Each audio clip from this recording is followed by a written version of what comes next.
Welcome back, everyone, to another episode of Tabletopped. I'm your host, Nick, and today we have one of the co-developers of a little game that you've all heard about before on this channel. It was called Mnemosyne. Now it's called Echoes of Memory. Ethan, welcome. How are you? Well, thank you for having me, Nick. I really am excited to get in and talk about some really good RPG stuff today. Yeah, let's fucking do it.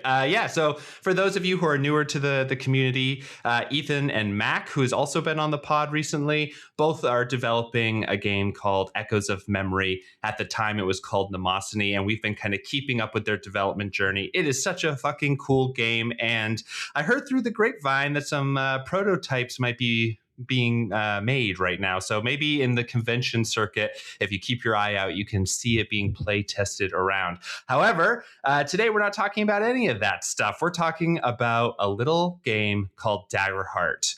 Ethan, you chose to run Strahd in Daggerheart in our little game group. This was a lot of different things. We were looking for a new game to try out. We also were talking about how cool Strahd is and wanting to run that module. Can you tell a little bit? Because ultimately the decision kind of came down to like, do you want to run Daggerheart? So can you tell us a little bit about why it was on your mind, and then also why you in the end decided like, yes, this is the system I want to run it in? Yeah, that's a great question, Nick. So I was interested in Daggerheart. I've been playing 5e for over like a decade, right? Like, I really started in like 2016 with my old World of Warcraft group. So our guild kind of shifted. We quit one of the X packs, and we got together, we started playing D&D together. And, after so long in the system, you see all of the little cracks and places where you're like, well, this doesn't make any sense, or this, like, I wish this mechanic were better, or things like that. And, over the years, I've looked at different systems. I've, in the same group, we tried a game called 13th Age, which is similar to D&D, but it's actually more of like, as you level up, you're just kind of rolling more dice. So it's like you just kind of like at level 1 you're rolling 1d12, at level 5 you're rolling 5d12, which is crazy. And playing it in person is great, because then you get to pick up all the dice and you get to do the rolls, and it's cool. But there are just different things. You look at different systems, Pathfinder, all of that, and we saw a bunch of different ones when we went to cons, such as mazes, which is very much like which is actually super relevant to Daggerheart, which we'll get into. But it's very much like very pared down in comparison to a lot of the like Pathfinders and D&Ds of the world. It's very much made to be like, this is kind of like a 1 to 3 shot system that you're like, the narrative threads and like the mechanics aren't going to be super exciting to kind of keep you engaged. It's really going to be about the whatever you're doing in the moment. So yeah, I'm always curious about other systems, and when Critical Role came out with it, I was very hesitant by some of the stuff I was seeing in terms of like how they were naming some things, and how there was like this whole sometimes, and so you sort of go into it seems like they were trying to be a little bit like very much like sensitive to certain topics, but you end up actually making it so that it's like the terminology is very awkward for things. So I think that they kind of ironed all of that stuff out in the play testing and everything. And I think they ended up with a really great product. And I watched a little bit of their actual play. I think I watched like 3 or 4 episodes, which is a lot if you know Critical Role, because the episodes are anywhere from 3 to 6 hours. So it really is a lot of content. And seeing the way that the game flowed was very enticing to me. And we'll definitely get into a lot of that because I actually have a lot of questions for you as a player. Yeah, no, I'm super excited. Yeah, it seems like they really cracked the like gameplay feedback loop when it comes to like managing time and like how you're using stuff. We'll talk about it later, like I said. Yeah. But yeah, let's just do a little bit of overview because, like you said, it's this is in certain circles known as like the Critical Role game. It's like the one that they developed and released. I actually attended. I think we both attended that panel with the lead designer for Daggerheart. Yes. Yes. He was super cool. I think his name is like Spencer. Let me look it up. If I remember. Yeah, Spencer Stark. Yeah. Mm-hmm. Spencer Stark. He was really interesting the way he talked about games. He was much more focused more on like the storytelling of it all while having that feed into the mechanics, which you can definitely see as a design like sort of focus in this game. It's also I was reading a little bit before we started talking that it is sort of inspired by Forged in the Dark or Powered by Apocalypse games, like the systems. Mm-hmm. And I think that's why I like it so much. You're a big Powered by the Apocalypse player.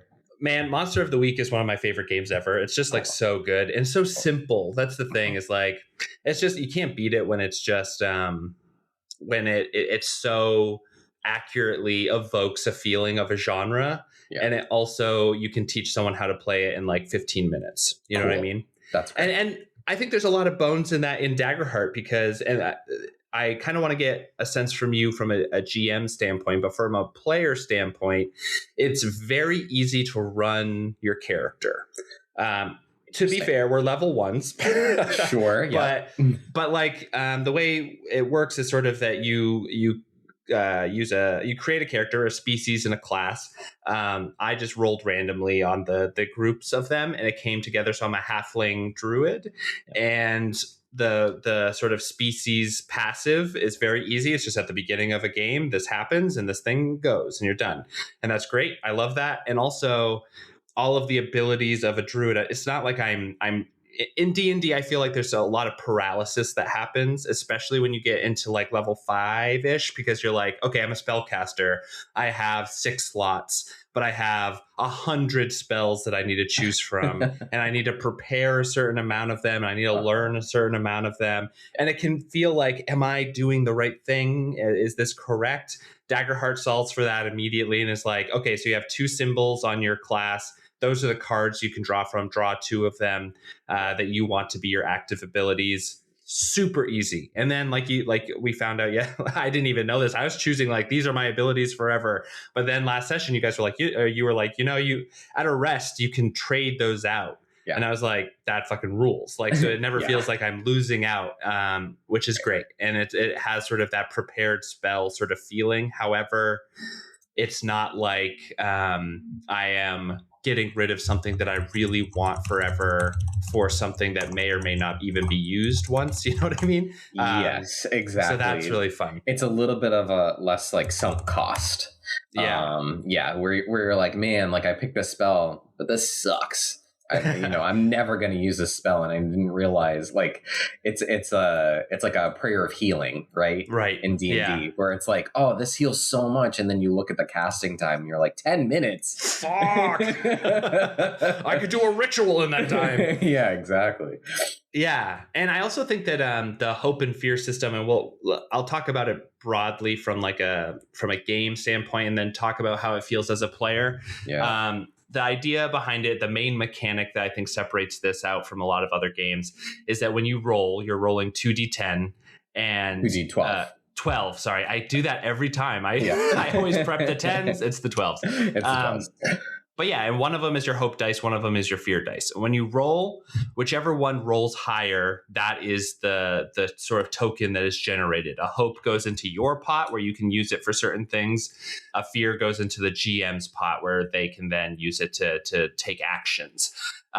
Which is a really great mechanic. But it also like there's some abilities that all tie into it, but it all is just like, okay, I have this amount of hope that I can generate at a certain amount of time, and I can hold on to 5 or 6 or whatever it is, and then I can spend it doing like maybe 3 or 4 things, and that's still a lot, but very easy to keep track of. Yes. Especially when you're like looking through, like in a panicky moment, and you're like looking over your character sheet. You're like, okay, what says hope? You're like, Right. there. Okay, Yeah, we're done. this is how much hope I have. This is what I can spend it on. This is, yeah. So yeah, it's super interesting from the GM perspective.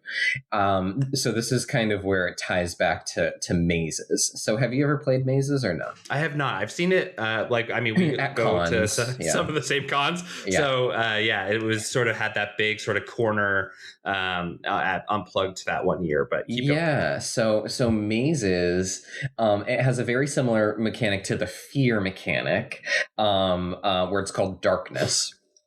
And there are certain things like that trigger the GM to gain darkness. Mm-hmm. And it has different effects on the players, how much darkness the GM has in any given moment. So if I only have like 1 or 2 darkness, the players, everything kind of runs normally. But as it goes on, like the rolls get harder. Mm-hmm. And the monsters are obviously more powerful. It is a resource that the GM can spend, but it's also a resource that the players can purposely give to the GM, where they can say like, I need loot. I need something to solve this problem. I'm going to give you a darkness in order to get that item, whatever it happens to be. Or we just defeated this great monster and you gave us crap for loot. I'm going to give you a darkness. Give me something better. Whatever it happens to be. And it's like you're sort of trading the in the short term, it's like, okay, great, I get this really cool thing. But in the long term, it's like, am I screwing the party? Then a Minotaur spawns. Yeah. Right. Exactly. Whatever it happens to be. Yeah. So it like having read Mazes first and then seeing Daggerheart, kind of take this mechanic and make it so that there is something actually for the players and for the GM, I was like, oh, this is great. And to have that be kind of the main resource, we'll kind of get into the nitty gritty of like stress and stuff like that probably at some point, but like this is like hope is the mechanic. It's like everyone has spell slots that they can generate on the fly while they're playing. How does that feel as a player? I mean, it's really interesting because we haven't talked about stress yet, but a lot of your active abilities generate stress in some way. Yeah. You have a certain amount of it. It's like a HP or like a sand total in Cthulhu or something like that, where it is like a thing that you can't spend too much of, but it also is a way to really like kick off some of your actual abilities. And so you need to spend it. But I really like as a druid, turning into a beast form, immediately stress, and then I get to choose whatever I'm doing and I get to go. If I have 3 hope, 1 hope, it's one of the two. I'm still new. But if I spend hope, then I can do that without marking the stress, and the beast that I turn into, I get to add an ability score to whatever ability I want. Cool. So it just makes everything better. And then it also, like some of my core abilities, like my class ability has a kind of crazy amount of healing. It's a 1d4 of healing, which in this game, I think like I only have like 5 or 6 HP. Exactly. Total. Yeah. And I think like most of the time you're going to stay there, right? Unless you're a paladin or something happens that you get more health. Yeah. I think as you level up, is really choose to get more HP as well. So yeah, right. And if I spend 3 hope, which means I have to be generating, which we can talk about in a second, but then I can like either touch another player, character, or myself, and I get to just roll that 1d4 and just heal as many stress or health that I want, which is huge. Yeah. The thing that I really like about it as a player is that it forces action. And maybe I'm still thinking too much like a GM, but there's nothing I hate more than a D&D group where we're all sitting around a table and not doing anything. This is a mechanic that's really smart. It requires you to roll. It's always a gamble, but it's just sort of a 50-50 of like which dice is going to be higher, the hope or the fear. Yeah. And it rewards you. So you're like, hey, I want to look around. This monster's charging. Is the ceiling structurally sound in this moment that this is happening? Sure, roll an instinct or whatever it is. Roll, I generate a hope. Maybe that allows me to then cast my spell in a kind of certain type of way. Or maybe allows me to use one of my passives, because as you create a character, you create tags, very much like a Powered by the Apocalypse game or like a City of Mist, where you can then say like, I'm activating this tag for this roll. It gives me a flat +2. Yep. That's also, it's just very elegant. It forces people, if you feel stuck, to just do something. Yes, exactly. Yeah. And it's interesting because it's like, there's always, it's the carrot, right? It's like, oh, I could get a hope from rolling this.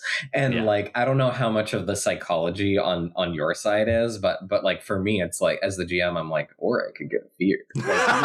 Like, it's like this is like, that's the gamble, but you can't do anything in the game without rolling. And so you just sort of have to be like, well, we've rolled 6 times, in the group, and we just gave you 6 fear, and things are going really poorly for us right now. We're banking on the next person to roll with hope, for whatever it happens to be. Yeah. And it also really, again, going back to like the lead designer, Spencer Stark's like sort of design philosophy, it also forces you, or it allows you to fall into a nice role-playing rhythm as well. Because if you're rolling and you succeed on your thing, but you succeed on whatever you're trying to do, but you succeeded with fear, that tells you something about how the character is in that moment. If you're like somebody who's like not, I've been having a little bit of a hard time dropping into character recently, and I've been finding it super helpful at our table, because it's one of the few games where I'm like, okay, I feel like I can sort of get this because, I roll with hope, and so I know that like my little monster halfling is sort of like scheming, or he like, there's something that they're gunning for. But if it's fear, it's like very reactive. And like we just did a great session where you had a horde chase us, and we were trying to like getting through this like sort of like winding city streets as like all of the undead climb over each other to like grab us. And like I was succeeding a lot, but I was succeeding a lot with fear. And I felt like, that makes sense. Yeah, it's very thematic. So one of the things that's interesting, and that I didn't realize that I was going to talk about this, but it's something that I've definitely noticed in terms of our group. With what did we just play? Arkham Horror, right? We played the Arkham Horror RPG. It was very task oriented. Go here, do this thing. There was very like minimal kind of RP, and getting into the character for that was very challenging because there's not too many like hooks to like what you want. You're literally just like trying to survive, right? You're literally just like, I hope my character doesn't go insane, or I hope my character doesn't die, just like straight up just doesn't die. So it's very much like when you're worried about that stuff, it's like how do I get into character, how do I do this? And also like I know you've been playing RPGs for a long time. I've been playing for an RPGs a long time. It's like, what area can we explore that we kind of have in characters that we've played in the past? And like, that can be really tricky. But to hear that this is like a part of the system is encouraging that for you is really cool. And I was worried about it a little bit. But I know that you guys are great, improvisers and everything like that. I was like, I think we're going to be okay. I don't think that we're going to run into any problems, because like this is going to be like, it's going to be a little bit of half and half, where it's like there's going to be RP moments, but then like we're on a strict timeline, right? Because we don't want to be running Strahd for 8 billion years like most people do. I'm trying to do this in like 10 sessions max. Right. Which I will, this is a total side street on this conversation, but I think it's important. I really love that we do that, because it allows us to be very like, as somebody who GM'd, and I was like, basically like, this is going to be 12 sessions. It really allowed me to pace things better, but also it's like the walled garden of like, okay, I can be as creative as I want within 12 sessions, but like I gotta fucking turn this game over so that we can play a different one, which I just thought was really fun.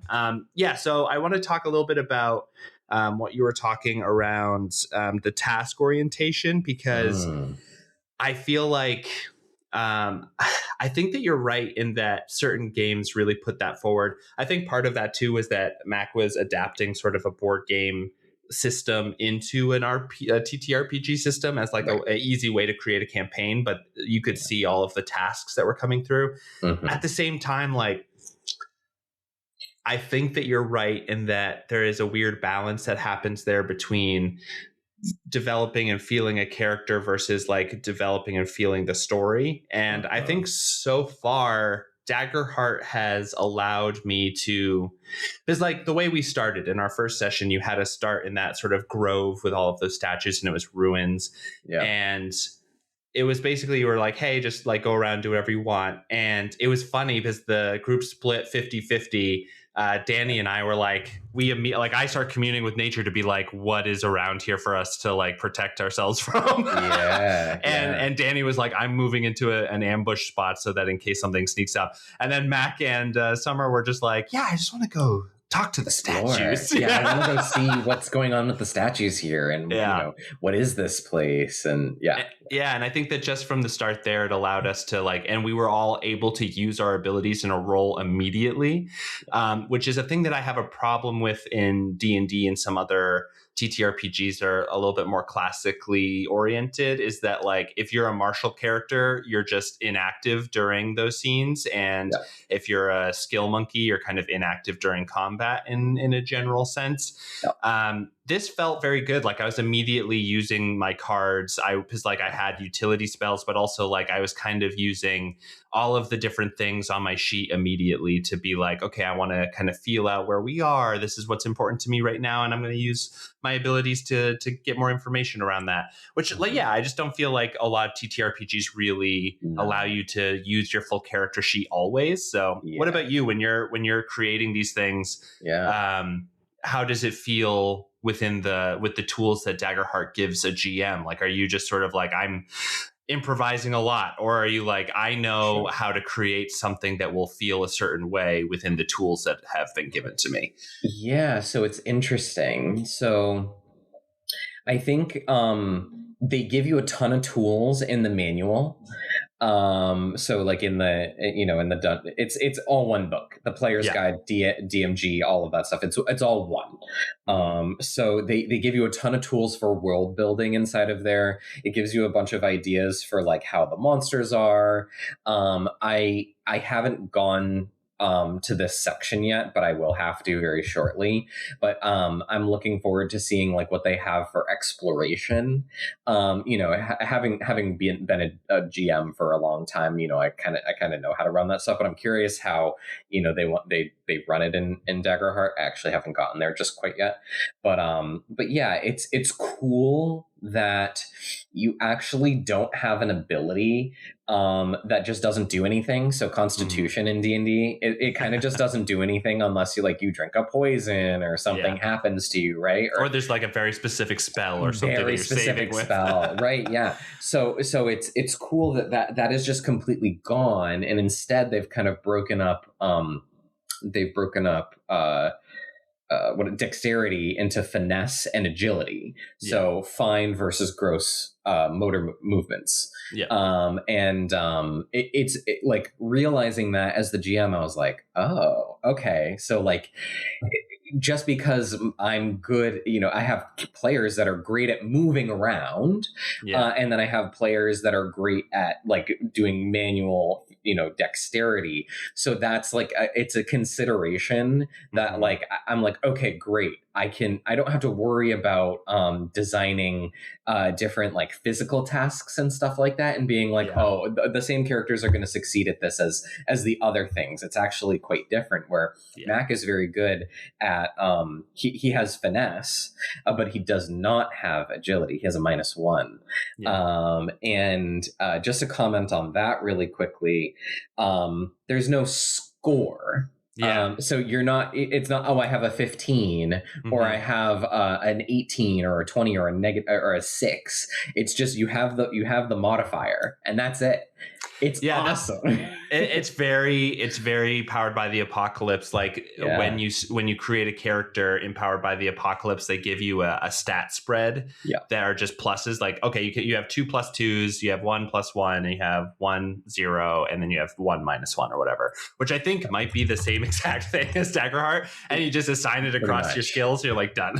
Yeah, it's a +2, a -1, 2 + 1s, and 2 + 0s. Yeah. So it's super great.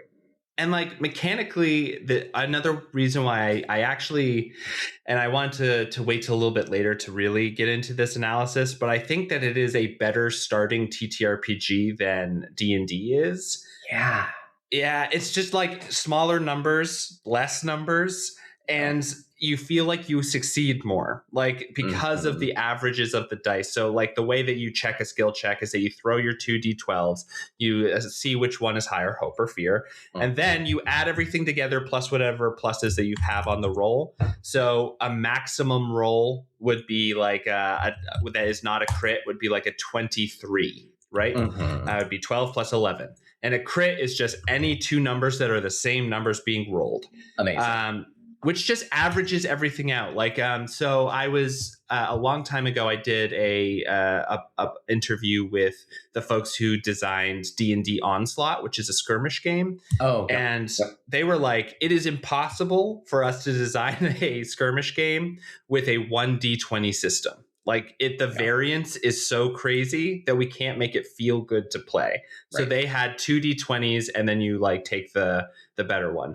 This game, I think, even does it better because you are averaging out your rolls. So you could roll a 1 and a 12, and you're still, that's like a middle roll. You know what I mean? That's exactly. Like 13. It's like, oh, okay, that's great. Like, okay, maybe I can like buff this in some way. Like Mac is sort of like a bard like character and can kind of give a little extra onto rolls, and there's ways to re-roll if you're have certain skills, and it just feels like there is.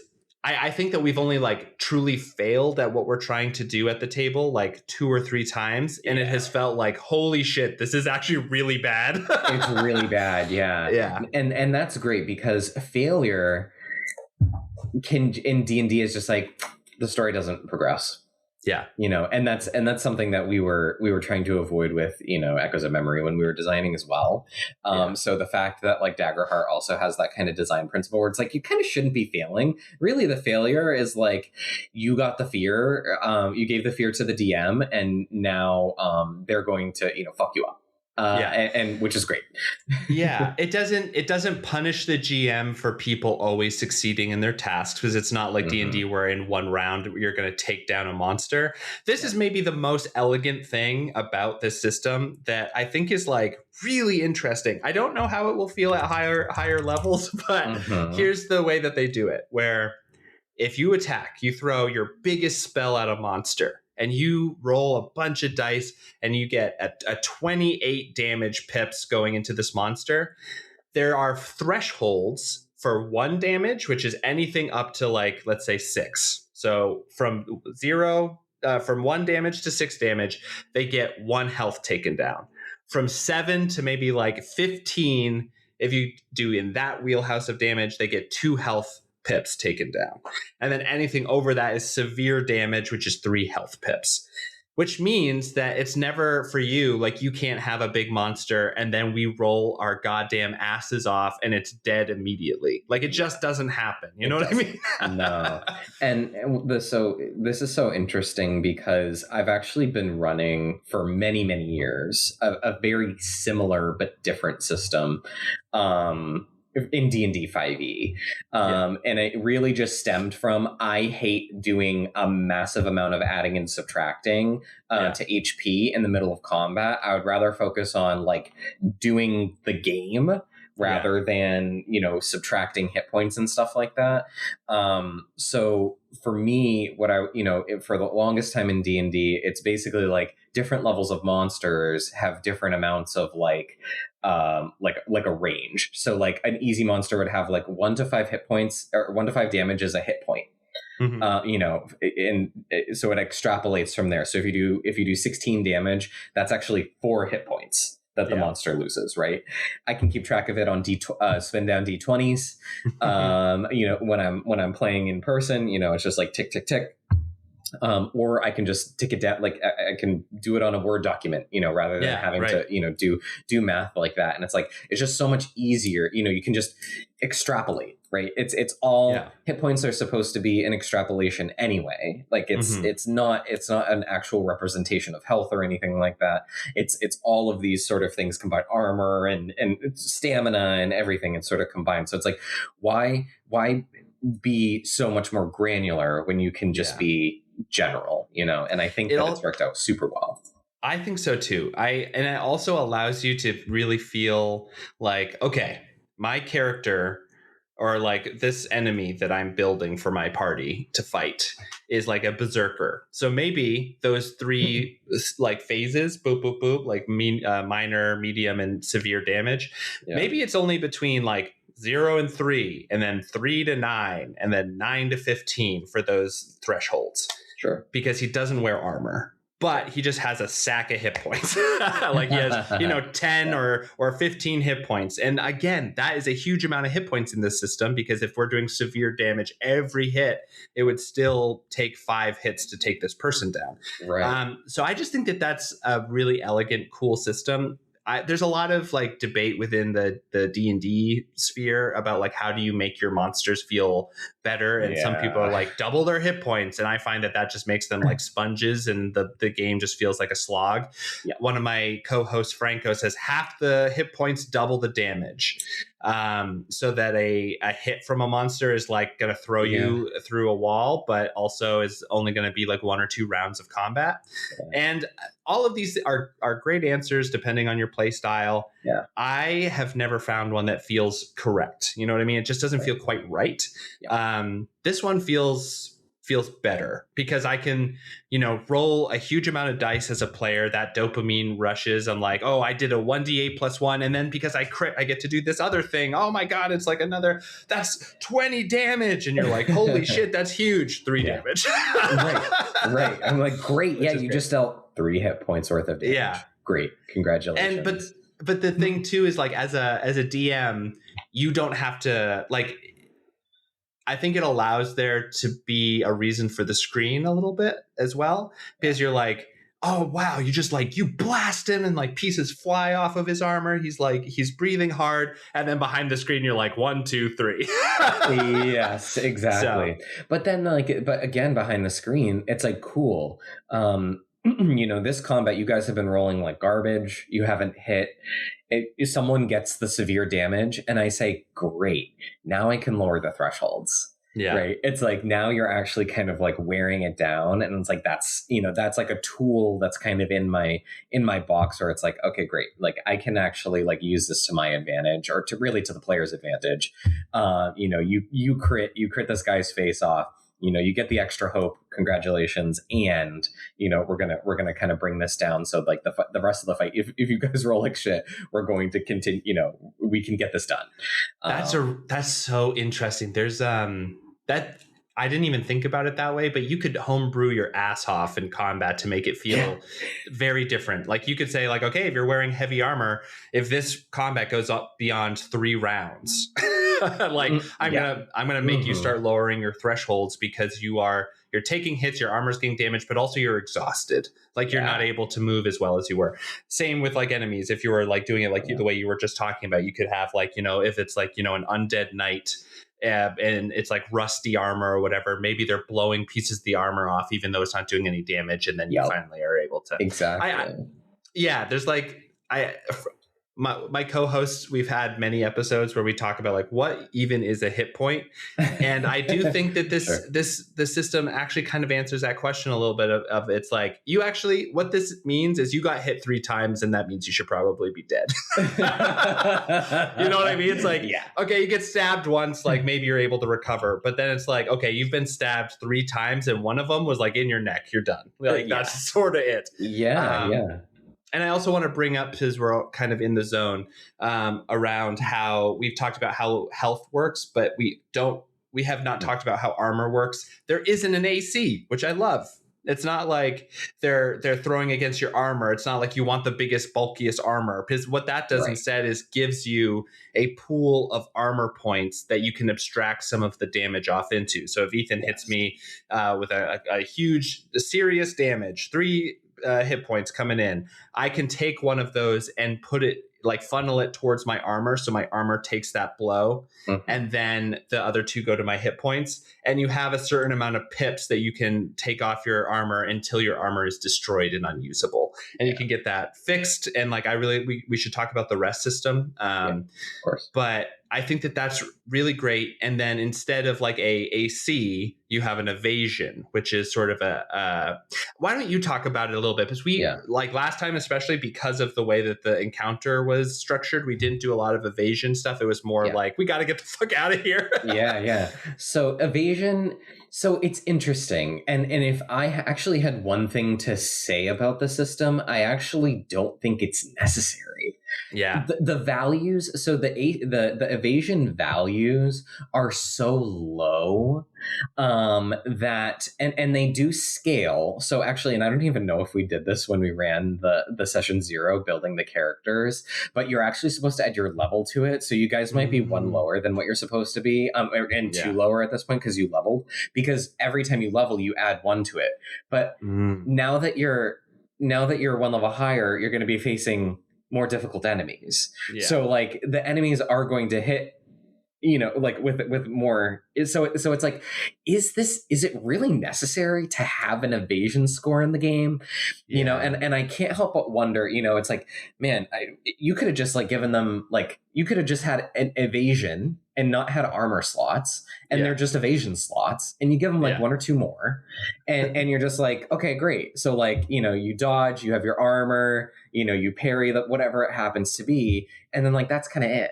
And I just can't help but wonder if there was like that little bit of pressure from other RPGs to be like, oh, well, we have to have something like an AC. Yeah, I think, again, it feels like it was designed for long, drawn-out combats, specifically for tanks to be in the front line and holding people back. Yeah. Summer is playing our frog paladin. And so, a seraph. Yeah, a seraph. Yeah. But her abilities really do allow her to like be bulky armor and also to have an evasion where, like, because the way that it works for druids is that my evasion's like 10, right? Plus whatever my level is, which, like you said, if you're rolling 2d12, you are always going to get hit essentially. It's just like the laws of math, they would have to roll pretty poorly to not hit you. However, when I turn into specific types of animals, I get specific types of evasions for like melee or range evasion. Like if I'm a bird, I get a plus D4 evasion when I get attacked. And so there's ways to obfuscate that. But I feel like when you're locked in combat, it doesn't make a whole lot of sense, because most of these enemies, like we've been talking about, go down in a reasonable amount of time, especially because we're all as a group working on them. Like, and there's like so many control spells. Like from the jump, I got a spell where I can lock people in place and then spread that to another person if I spend some hope, which allows me to essentially, like, from level 1, control the battlefield very effectively. Mac has that too with his like ice wall that he throws up, which makes the game feel more tactical. And I think it really would be like what a GM or what a group really wants to have it feel like. If they want to be, knife to knife, like they're fighting in the streets and they want that to be the big thing, sure, use evasion. But like for us, it was sort of like, if this stuff catches us, we're totally fucked. Which was a fun feeling, it was like, it was good. And to my previous point about Summer's Seraph character, her abilities allow her to take hits and funnel all of it into armor, which is huge. Because and so like you said, it feels like maybe they could have combined those mechanics in some way. I like that idea of like, you just have a defense score and that constitutes your evasive ability and your armor ability, and it's just the pips, because like, I don't know. I feel her like evasion is super low. Yeah, like because low. of her armor, she gets kind of a penalty because the armor thresholds are so high for her. The numbers are so high for her to take minor damage and for moderate damage, that she just, like, you have to sacrifice somewhere. So like on that level, I kind of understand, where it's like, okay, like there has to be like a drawback here, right? Yeah.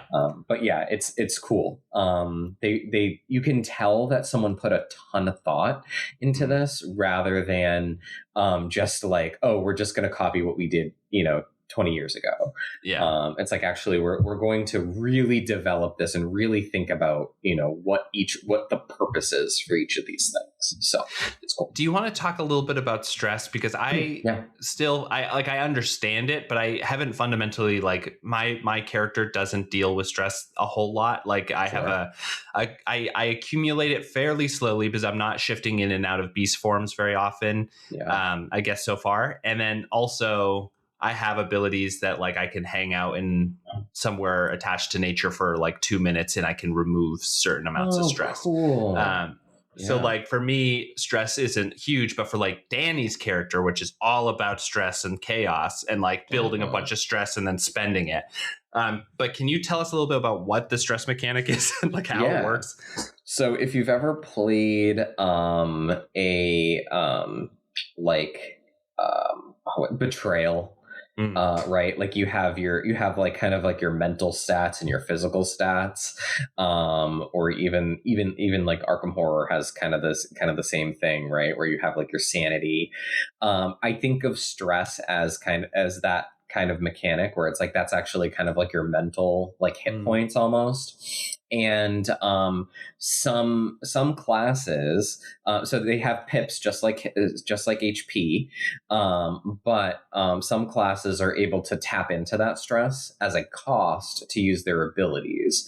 So it's almost like you're wearing down your mental facilities in order to cause great harm outside of you, or to activate some sort of power that you have internally. There are also abilities that the enemies get that will cost you stress. So you'll have to mark a stress in order to survive that.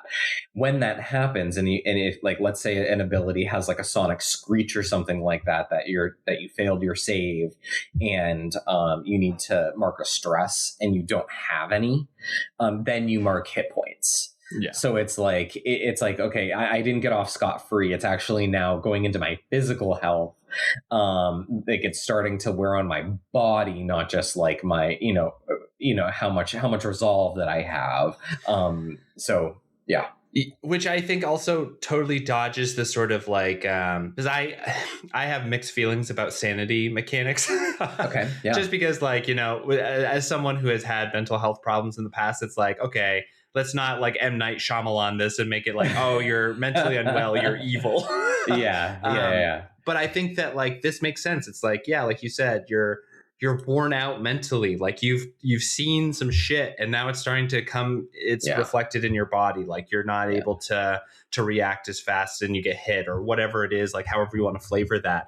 I think it feels good, and it feels like it dodges any sort of like of the connotations around like you're going insane. Yes, absolutely. Yeah, which I think is great, and I like that it also affects hit points as like, so this is the core resource that you're trying to protect during combat and in just general game, and there's a lot of ways for the GM to sort of prey upon it, which is great. Let's talk about the fear mechanic and then give our general reflections and sort of like whether we would recommend this system, because we've talked about it quite a bit, about like essentially how it works. Like if you roll fear, like your fear dice, when you roll is higher than your hope dice, you give the GM a little token, which is a fear token. It builds up in front of, I like that you leave it out in front of us. So we're like, Ethan has 15 fear right now. Like, holy shit. Yeah.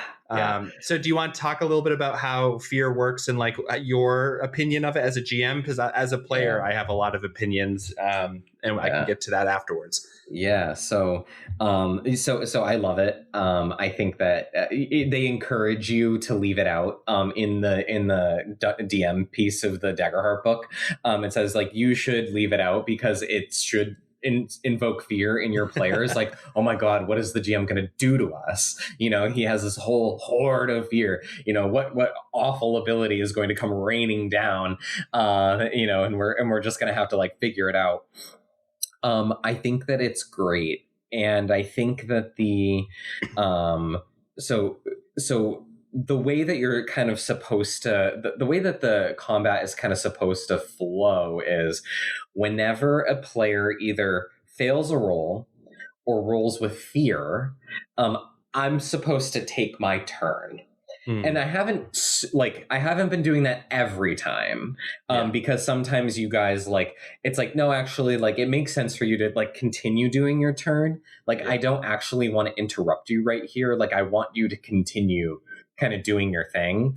And then you can also, as the GM, if somebody is taking their turn, you can just spend a fear to take your turn. Yeah. So it's like, okay, great. Yeah, you got to do that. Now I'm going to, you rolled with hope. Normally I wouldn't be able to go, but I'm going to spend a fear. So now I can go. Yeah. They kind of give you the license to kill. They give you carte blanche in the book of things like they're called GM moves. Basically, everything is a move. Everything that you do. Very powered by the apocalypse. Yeah. Yeah. When you rest, you do rest moves. When you're in combat, you do like they're all moves. And so for like GM moves or fear moves, there's any number of things. It gives you examples of like, the stat blocks for a zombie will have, you can do this. For wolves, it'll have this. For, an insectoid, it'll have like that ability, right? Where you can like fly or whatever it happens to be with the fear. But it also is like, maybe you want something to happen to the players because like they've been rolling too well, and you want to like introduce just a little kink into whatever narrative scene. And I did this to the players where I was like, they had just stolen a letter off of one of the nobles, and I was like, oh, that was such a cool thing. I didn't even think about that, like them going and stealing, because we don't have a rogue, so I wasn't like thinking like, oh, like somebody's gonna steal the letter, but of course he would have the letter on him,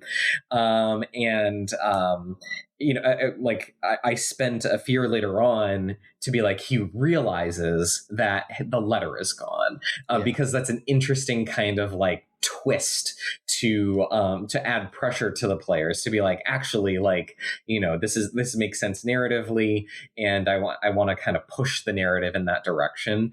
And it's cool because from my perspective, it feels earned to do that. It's not just like, and I decide this happens. It's like, I'm spending a resource and deciding this happens, right? It's crazy how that little change of like, guys, my bank account's full, I can spend it however I want. Like, it does make it feel better, right? Because like, if it was just D&D and you had been like, okay, like Danny, like nicks the letter, and then this guy is like, hey, where's this letter? It's like, well, but I succeeded on my roll. But in this, I have never once felt that way. Right. Because it's like, okay, so we're winnowing down his resources as a GM. So like, we're taking this now, but that means that when like an abomination crashes through the wall, it can't do as much as it could have done because we're taking some of the consequences now. It's very karmic in a way. Very cool. Yeah. And that sort of feeling that you just described, you get a lot because of your crowd control ability, your entangle ability. It quite literally in the spell says, for a short while, you entangle these things, they can't move, basically. And someone was like, well, what does that mean? One of the players was like, oh, well, what's that mean? And I was like, it means until I say so as the GM, right? Like, I get to determine, like, I get to spend the fear to take that ability away. And it doesn't feel it feels bad, but it's like, okay, well, at least he spent the resource. I don't even think it feels bad because like and I'll just talk about from a player's perspective, but like, because that literally did happen where Mac and I locked down all of the entrance points to this room, and we were mad. like, and I was like, fuck yeah, like the zombies can't come in through these areas anymore. They're going to have to either take difficult terrain or whatever to climb over their friends, whatever it is. Yeah. And we felt really good about ourselves, but we had been rolling with fear quite a bit. And you basically took 3 fear tokens and were like, these like creatures like snap these restraints and like headbutt through the ice wall and start walking. And I was like, fuck. But also, like, that is a third of the amount of fear that was in there. And like, if you think about it mechanically, like I didn't know the specifics of how fear is supposed to be functioning. So it still felt good. But from a GM's perspective, it's like, damn, like that was really smart. Like they used this and I have to give up these 3 tokens, which means I can't take 3 turns essentially. Like I can't interrupt and do 3 things, which I think is cool. And I also love the possibilities of what that does for designing like boss monsters. And because for me, the hardest thing about running like crazy monsters in D&D specifically, but basically in any system, is like, how hard do I go at these people? And also like, because like a Dragon's Breath has the 5-6 re-up. Yeah. But like a lot of those abilities you can like kind of min-max to do insane stuff to just murder people. And I know that's part of the fun and it's great. But also, like as a new GM or somebody who's just like not super, it's not about that. Yeah. I'm always like, okay, how do I do this so it's the most fun and that my players don't feel completely walloped in a way that just doesn't make this a fun time?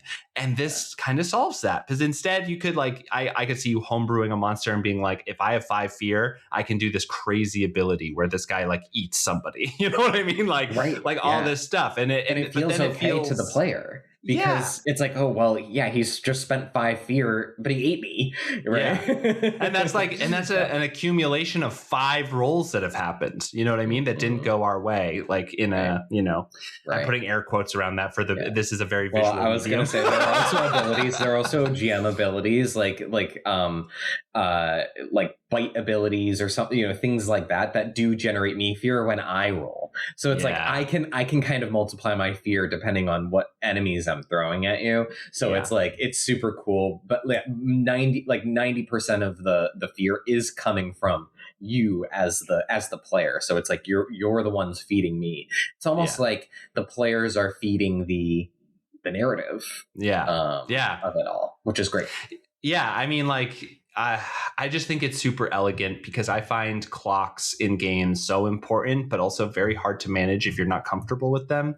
Yeah. Like Monster of the Week has the same thing where they're like, hey, your monster, build out a 6-step plan, essentially. Like, what is your monster doing at the beginning all the way to what it's doing at the end if the players don't interfere at all? And so you have a clock in your brain. You're like, okay, well, over the course of this amount of time, this is what its plan is. And in that way, you can progress the narrative in a way that feels real and dynamic to your players. This kind of like does that on a micro scale where it's like, okay, within this combat, how do I sort of like, how are my monsters interacting? How are they reacting? What is their plan if the players don't interact with them? And then as the players interact with them, it also gives you the ability to be like, hey, they're interacting with them in a way in which emboldens the monsters to do these things or makes them like narratively, like you said, we're running away, but we're rolling with fear. So we're like not doing it as effectively. We're not throwing stuff down behind us. And these things are able to catch up because they're able to spend that kind of distraction or mental turmoil for us to like really like, you know, put the pedal to the metal and get closer to us. Yeah. It just feels cool. It feels like a really elegant solution. It might be my favorite part of this game. Yeah, that's great. That's awesome. Because and as a player, like you were saying, like, hey, it may feel bad when I snap all of your restraints. It feels great. It's like, okay, it doesn't make sense, you know, in D&D if you do something like paralysis or something, and then you're just rolling at the end of your turn, and it just feels bad. Yeah, and it feels bad for a GM too if you've made a cool monster and then it just gets, you know, like stun locked. Yeah, exactly, and everyone's critting against it, and it's like, okay, great, you know. Yeah, and it's like, whatever. You just avoid it. You don't have to worry about that. It's like, yeah, cool. Yeah, you get your thing. You know, I'll entertain this for a little bit, and then it's like, okay, and that's enough of that. Yeah. And also, but the thing that I like about it too is that if if you as a GM play too aggressively with it, then you will run out. And then you don't get to do the fun stuff either. And then the players could really turn the time. Like I could see like sieges in D&D feel like very hard to manage or something. Yes. But with this system, it feels way better because then you're like, okay, they start with a certain amount of resources. You start with it like, and as you kind of like interact with the narrative, either the narrative is starting to favor the people who are sieging this thing or the people who are defending. And it just feels good. I don't know. Yeah, no, I'm enjoying all aspects of it, and it's been such a pleasure to DM for you guys. This is my first time DMing for this group. Everyone else has already kind of taken their turn, and it definitely suits my DM style. I do love focusing on the narrative, and like what we talked about last time is in a combat, doing just sacks of hit points is not super fun. Yeah. There needs to be another layer to it. And I love adding in some sort of puzzle-y, not necessarily like I literally have to do a puzzle, but there's something to this that I need to figure out. You know, what is it? And for this one, it was using the environment, right? Like using choke points, slowing down the horde of zombies, and getting as far away as possible.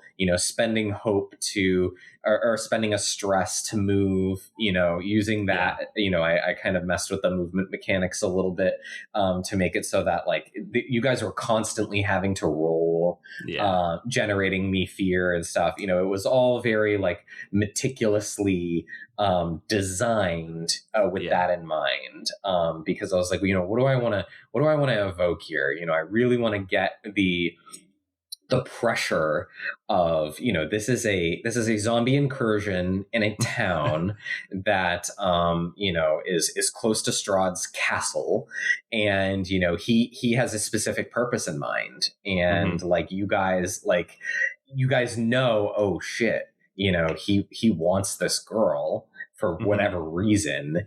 And like, if we don't do something about this, like he's gonna just take her without us having any sort of say about this. So yeah, I think it was from my perspective, it seemed like such a success. I don't know if you had any sort of comments on it, how it felt psychologically, you as the player being like, oh my gosh, like, and one of the things that Mac had said afterwards was like, you didn't need to put all those zombies on the board. I put 12 of them. He was like, but you did.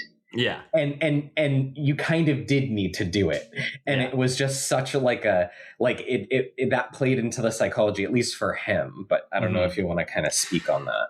Yeah. So I'm going to talk both about the way the game made me feel, and also about the way your GM style made me feel, because I'm actually directly just going to lift a couple of things you did, because I thought it was like, oh, this is the right way to do that.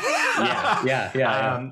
So like from the game, I think that it really evoked the feeling of like frenetic energy when it comes, like, because what tends to happen in escape or chase scenes in other systems is that it feels like a quick time event a little bit, where it's like, okay, I do this, I roll. Okay, I either failed or succeeded that like sort of gate of the quick time event. Now I move to the next one. This person runs out and like somebody comes out with like a shop cart, and like, how am I going to get over it? I roll something and then I either jump over it or I turn into a bird and fly over it.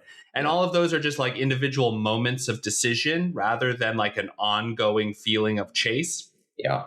This felt very much like I could feel the pressure as they got closer, and there wasn't a good way of really because if we stayed and just fought them, the thing that you did, which I'm stealing forever, is that every time we killed a monster, one of these zombies, you just took it off the board, and then the next time that like the monsters were going, you put them to the back of the horde or at another place on the board where more creatures were coming from.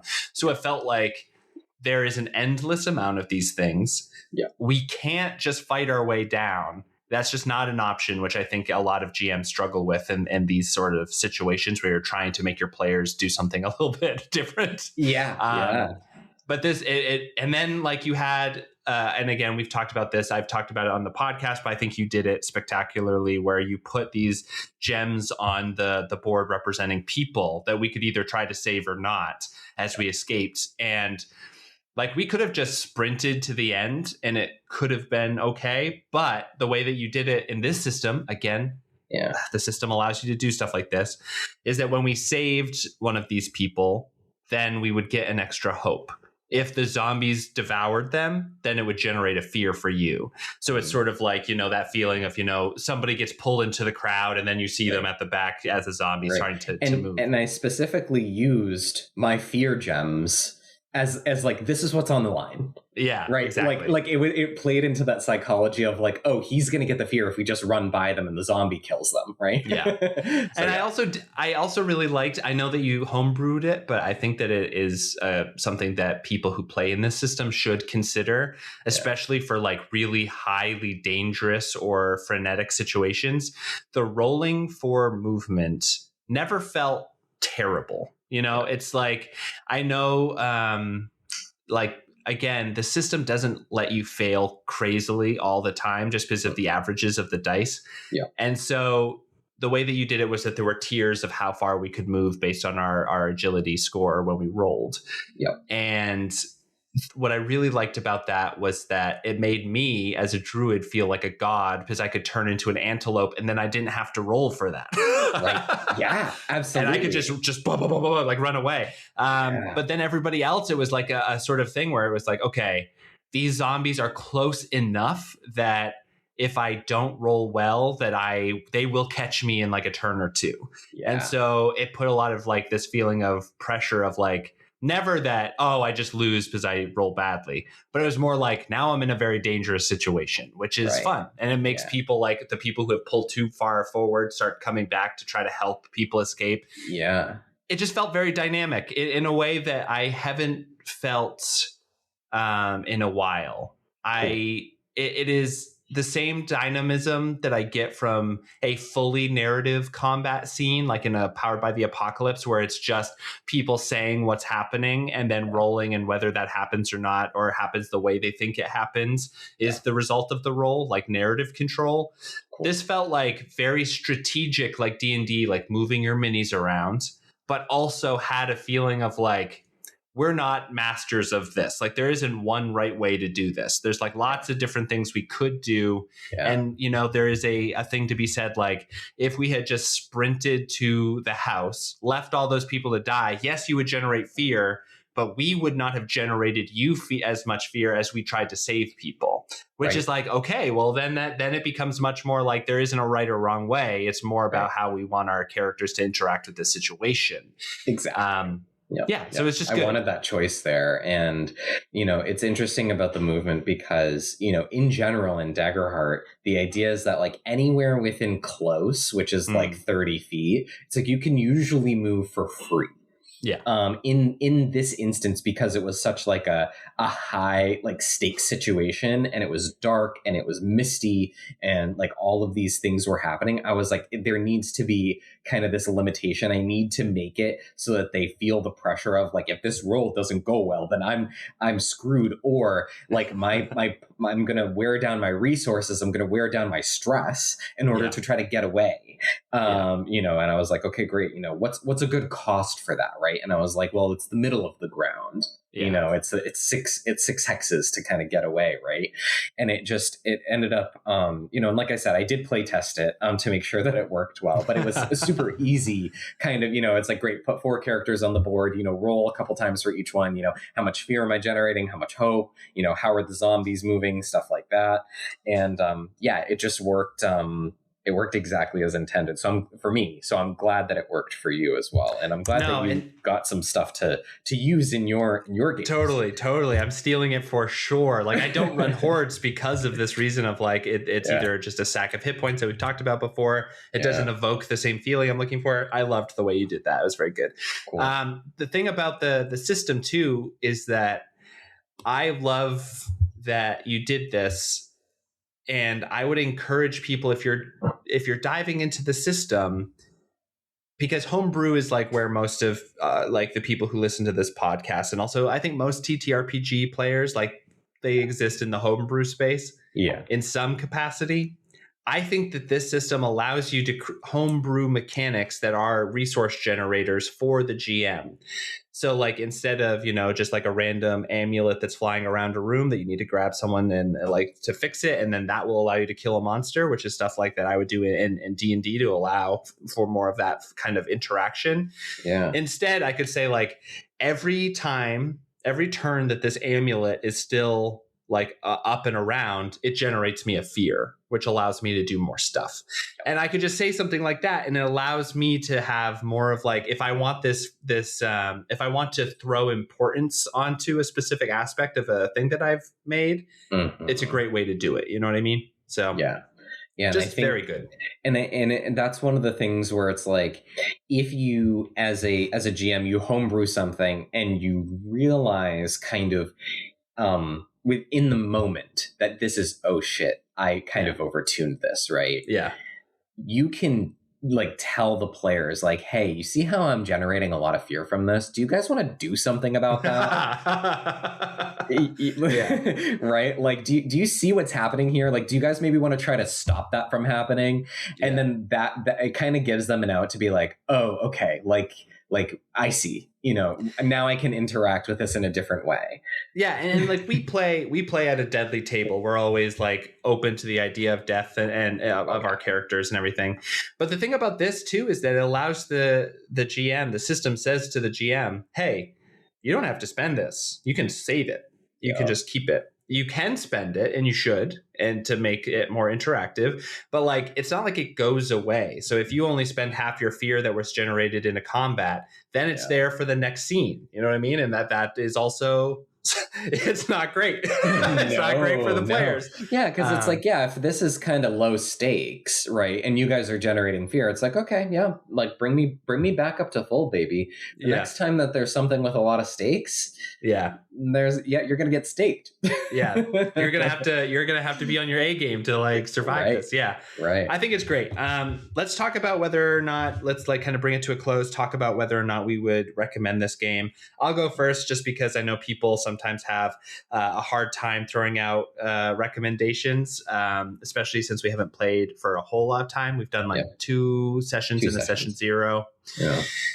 I would say this game, if I was to try to get like a kid into this sort of hobby, I would start with like a Power by the Apocalypse or something. But this would be like, okay, we're starting to get into tactics. We're starting to get into more of a skirmishy game. I think it is the opposite end of the spectrum. If there's a spectrum of Daggerheart, D&D, and Pathfinder, D&D is sort of the middle where it's kind of doing like all of it kind of well. Pathfinder's like, this is crunchy as fuck. Like where you can mod, like everything is complicated. You build characters that are super unique and are everywhere. Daggerheart feels like you have these cards. There's not too many of them. You can switch them out when you want. You're not going to be, like frozen by choice at any given time. You're not infinitely powerful. However, it's easy to track. You can do it all. It's easy to understand. And like we've been talking about, you can kind of pile on or remove mechanics depending on how you want the game to feel. So I would say that, like, especially for a group that got into D&D and people are like, I've been a part of these groups. I'm sure you have too, Ethan, where it's like you've been playing for months and people are like, how do I play my character? I forgot that this happens, or I forgot I had this feat, or like, oh, I had lucky the whole time. Oh, I didn't need to die. All this kind of stuff. That just this is the game to switch to if you're in that situation and you want the same sort of high fantasy feel, I would say. Yeah. So with that, and with this fear mechanic that I really love, I think it solves a lot of new GM's problems of like, how hard do I go? What timeline should I operate on? How much of me affecting the narrative is too much? This game solves that with the fear. I think that I would say pick this game up, especially if you're a GM who's trying to move your players off of D&D. I think that it's a new, fresh system. You're going to have a good time. The mechanics are fun. And I think your players are probably going to find it easier if you've been struggling with them having all of the pieces of their character. Like, I mean, as a GM, I've been playing for like 10 years, 15 years at this point. And D&D, I'm still like, what's the difference between restrained and unconscious, and what's the difference between paralyzed and whatever? Yeah. It's like, oh yeah, let's not deal with that. Let's just do this. yeah, exactly. Yeah, I completely agree. This is for people that want the tactics without crunch. Yes. There are, kind of some new RPGs out there like Draw Steel, which is very much like, let's bring back, THACO. And it's like, maybe not, like maybe that's not for this group that I'm running. This is definitely for the people that they're narrative forward, but they still want to have minis on a board, on a map. You want minis on a map. You want to move them around. You want to activate abilities. You're like, this is like, this ability does this thing, and I can be a little creative with it. Yeah. But for the most part, like this is what it does. And like the strategy of like the utility versus damage versus like mobility, like all of that is also included. Yeah. Yeah, absolutely. I think that's where this game shines. It also is, I think, it's definitely fantasy wrappings. All of the art is fantasy, especially if you're not printing and playing. The print and play files actually don't have any art from online. So if you're doing that, you can play for free, but you're not going to have any of the art.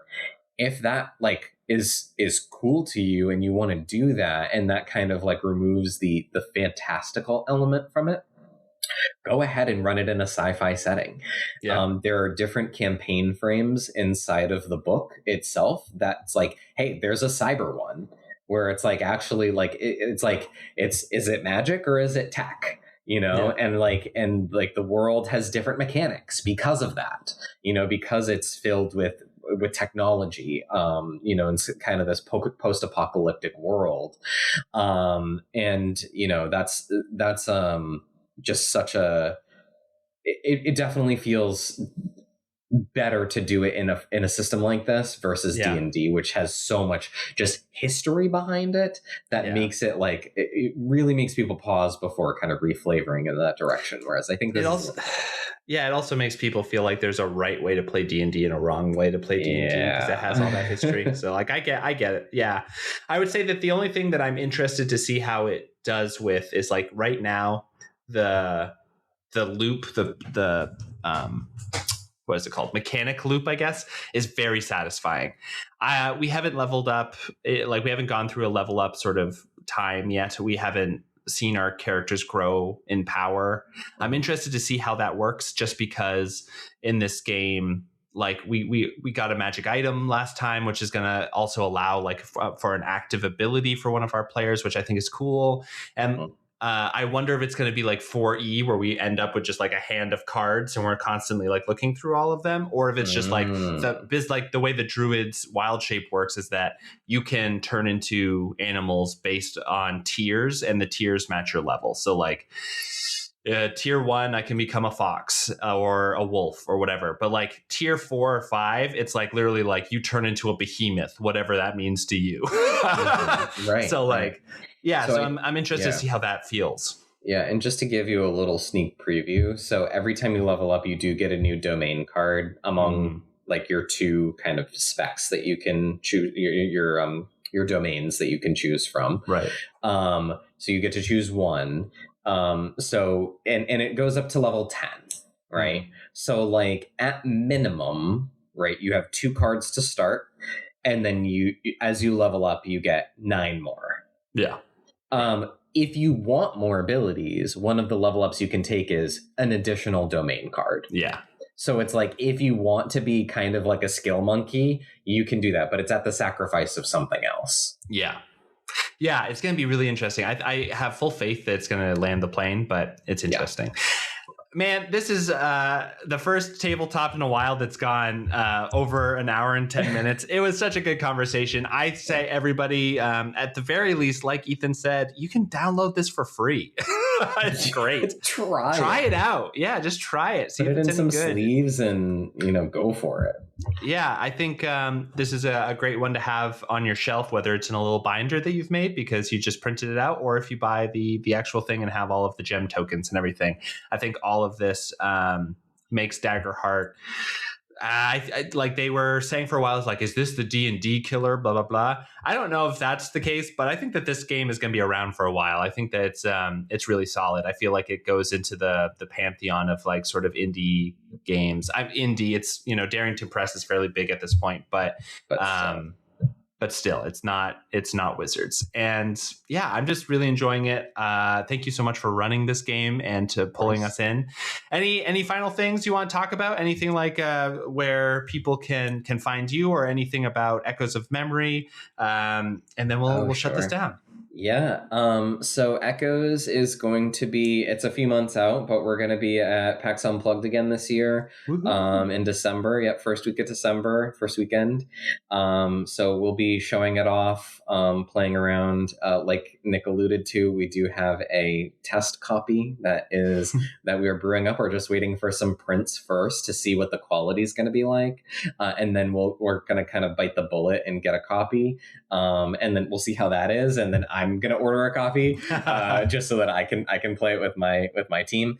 And, we're just so excited about it. And we're to move into this next phase of finding, possibly a publisher, to sit down with and, get this into people's hands. But we do have a Discord for it. I don't know if we want to link it to me and I'll throw it in the show notes as well. Yeah. Well, I'll do that. I'll link it to you, and then we'll, we'd love to have people read the rule book, give us some feedback, and we're just so excited. You can find me online. I'm on Twitter. I refuse to call it X. You can search for me at Dougivre, DOUXGIVRE. That's basically it these days. Cool. Thanks so much, Ethan. If you are interested in hearing more conversations like this, more system reviews, more how-tos, all of that kind of thing, we release every other Monday. That's right, for free. But if you want to support the podcast in some other way, go to our Patreon, patreon.com/tabletoped. You can join for free or for as much as you want to donate. We have some stuff on there, like little add-ons to games that are mostly system agnostic. And also, my friend Franco and I developed a whole module that you can run if you're interested. It's also system agnostic, so you can do whatever you want with that. And if you're interested in our Discord, you can go to our website, tabletopod.com, and hit that Discord button, join in. We're all in there, and if you want to talk to us, we want to talk to you. There's also a contact form on that website in case you have anything that you want to hear us discuss on the pod. All right, everyone, we'll see you in 2 weeks. Goodbye. Bye.